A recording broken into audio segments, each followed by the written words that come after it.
Wala na? Meron pang hahabol? Okay, 5 seconds. May hahabol pa ba? Wala na? I guess wala na. Okay? Tama ba ako?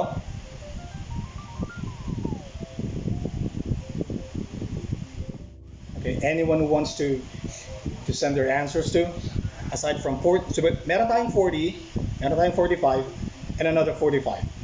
Meron pa bang iba? Or wala na?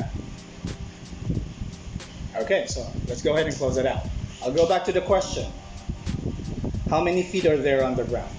Okay. Who said 40? Sino nagsabing 40?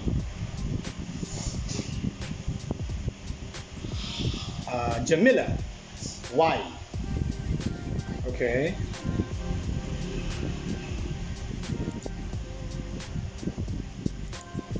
Magaling ka sa math. Congratulations. Thank you. Your answer is, let's see. Thank you, Jamila. Mentioned 46. 46, right, Chris? So Chris said 46. Nag-chat siya, nakita ko. Chris, why 46, if you don't mind me asking? Why 46?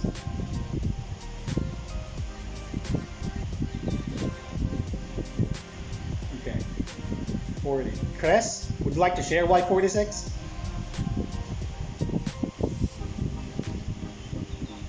Baka nagsaset up si guys. 45. Sino nagsabing 45? Hi Marivic, nagbibingo kami ngayon. Thanks for joining in. Okay? So 45. Sino nagsabing 45? So si Jamila lang ang may explanation why 40.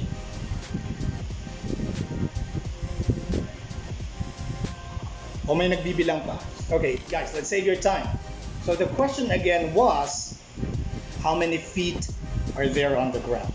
Right?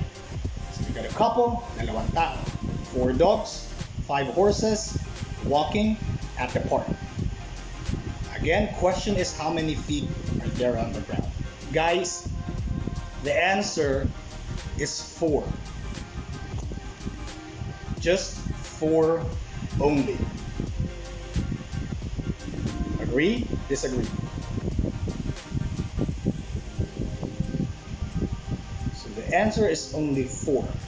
Why? Dito ngayon pumapasok yung importance ng English.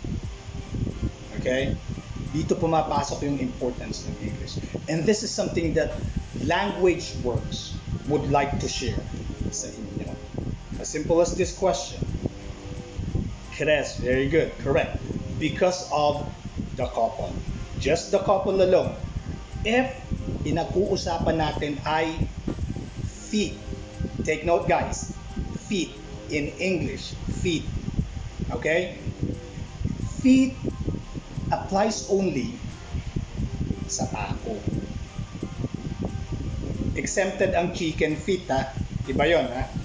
Iba ang chicken feet. But if we talk about feet, if we say feet, sa tao lang siya applicable. For dogs, what do we call it? Anong tawag natin doon? Sa mga paa nila. We call it paws or paw. For horses, we call it what? We call it hoof or hooves. Agree? Pero pag thank you, Jamila. Pag sa Pinoy, pag Pinoy ang pinag-usapan, lahat yan paa. Okay, lahat yan paa. But if we talk about English, iba na ang pinag-uusapan dyan. Okay? And one main importance of English is, of course, to avoid confusion. Katulad nito, ano ba talaga pinag-uusapan natin? Paa ba o feet? Okay? So that's one reason why English is important, guys. And again, gaya nga ng sabi ko, that is something that we would like to share to all of you as we move along sa training if you guys decided or opted to join us. Okay? But just a simple and brief overview, Language Works Learning Hub started 2019.